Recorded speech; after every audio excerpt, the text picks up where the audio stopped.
Assalamualaikum warahmatullahi wabarakatuh. Pada kali ini saya akan menerangkan sebuah kisah perjalanan hidup. Berawal dari ketidakpastian, saya selalu ingin maju. Kenapa ingin maju? Karena ingin membahagiakan kedua orang tua. Almarhum ayah yang sudah meninggal sejak saya kecil, sejak saya duduk di bangku SMP Negeri 1 Tempuran yang ada di Magelang sana. Saya berpikir bagaimana cara membahagiakan orang tua itu. Saya waktu itu belajar dengan giat agar saya bisa maju dan bisa membahagiakan kedua orang tua. Tapi prinsip saya tidak akan merugikan orang lain, kerabat dekat, teman-teman, dan seluruh yang dekat dengan saya.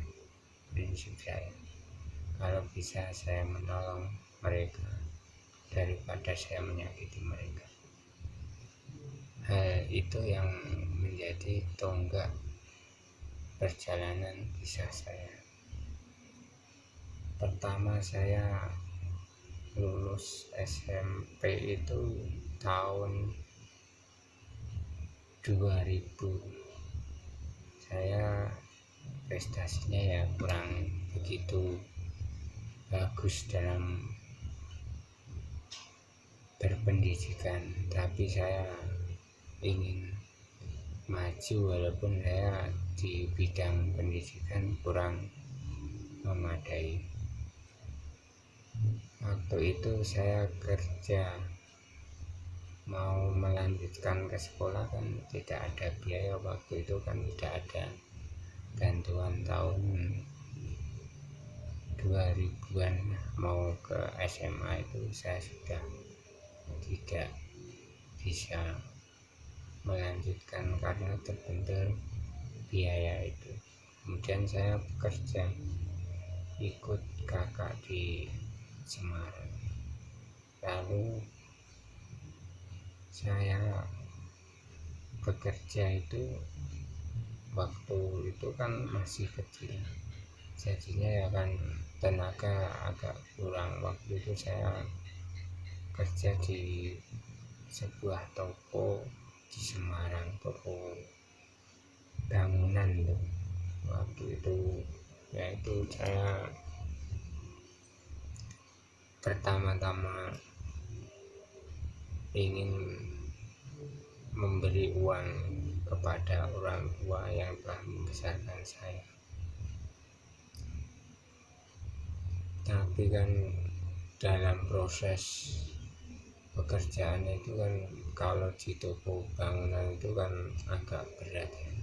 Padahal saya baru menginjak 19 tahun. Nah itu, tetapi semangat saya pantang menyerah. Saya mencoba belajar di toko itu, menguasai perdagangan di bidang material dari semen, pasir, batu bata, paku, dan morbaut dan yang lainnya. Kalau diceritakan panjang. Kisah itu membawa saya ke dalam berpikir, saya dalam posisi ini apakah maju sebagai tonggak loncatan saya yang tidak bisa melanjutkan pendidikan itu. Tapi saya nggak putus asa. Saya di toko bangunan itu kira-kira 3 bulan saya keluar, kemudian saya pergi lagi mencari pekerjaan. Nah, itu dapat di toko kelontong. Nah, di toko kelontong itu saya belajar cara memisahkan beras yang bagus ke yang di bawahnya. Ada bermacam-macam tahapan, beras yang paling indah, besar-besar, yang kecil, sampai yang agak meniran. Itu semua saya bisa menguasai dalam waktu 2 hari sudah bisa. Nah, itu saya dipercaya oleh bos untuk tetap stay di sana sampai saya bisa menemukan kecocokan di pekerjaan itu. Tapi dalam kurun 7 bulan lamanya saya berpikir lagi, saya di tempat ini tidak bisa berkembang. Saya pulang lagi ke Jogja. Kemudian saya menjadi seorang perawat. Dalam proses itu saya menjadi orang yang berguna bagi orang yang saya rawat itu, karena dia percaya pada saya dan memberi kebahagiaan dalam bekerja. Waktu itu dia sangat suka kepada saya dalam pekerjaan yang saya lakukan untuk mengurus bapak yang sedang sakit stroke itu. Kemudian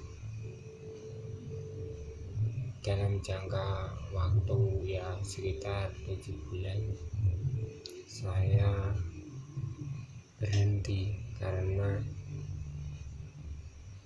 waktu itu ada hal yang harus saya kerjakan di kampung halaman. Waktu itu ibu saya sendiri, kemudian saya kasihan sama ibu, tinggal sendiri, sudah sepuh, yang harus saya beri perlindungan dalam segala hal. Dalam kurun waktu yang agak lama, kemudian si bos yang sakit stroke itu mencari saya kembali di tempat saya. Dalam kurun waktu 3 bulan waktu saya berhenti bekerja, dia itu selalu mencari orang yang tidak cocok sama dia. Dia harus cocoknya sama saya. Nah, itu saya berpikir, oh saya berguna bagi bapak itu yang saya rawat itu. Alangkah bergunanya hidup saya, sudah membahagiakan bapak itu. Dan akhirnya saya kembali ke Jogja. Kemudian dalam beberapa bulan bapak itu akhirnya tidak bisa tertolong karena stroke yang sudah dideritanya sudah lama. Alangkah sedihnya saya tidak bisa menyembuhkan bapak itu dan merawatnya bapak itu cepat sembuh. Tapi sebelum meninggal bapak itu kan sudah bilang kepada putranya bahwa saya mau dimasukkan ke PT yang anaknya pimpin. Sejak itu saya bekerja sebagai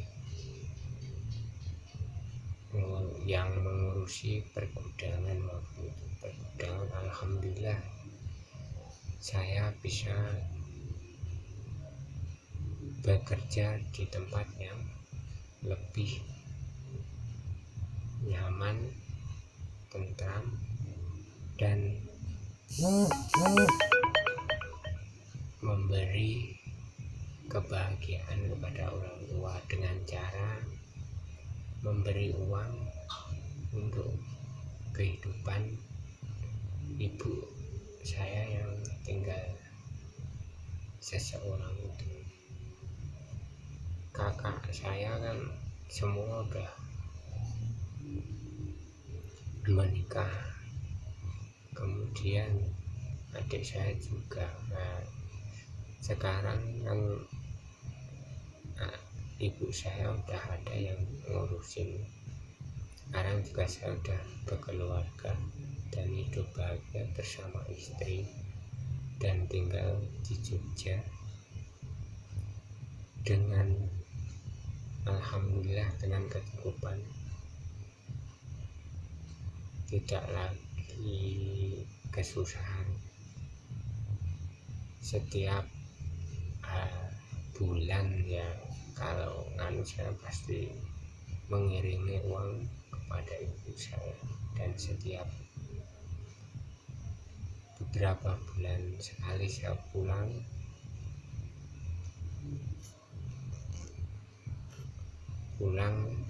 menengok ibu saya yang sudah tua.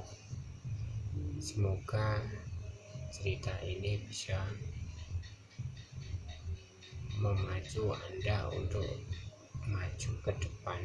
Walaupun susah, kita harus tetap berjuang selamanya untuk membahagiakan orang tua dan teman serta kerabat terdekat. Jangan sampai mengecewakan orang lain dan apalagi membuat sakit orang lain.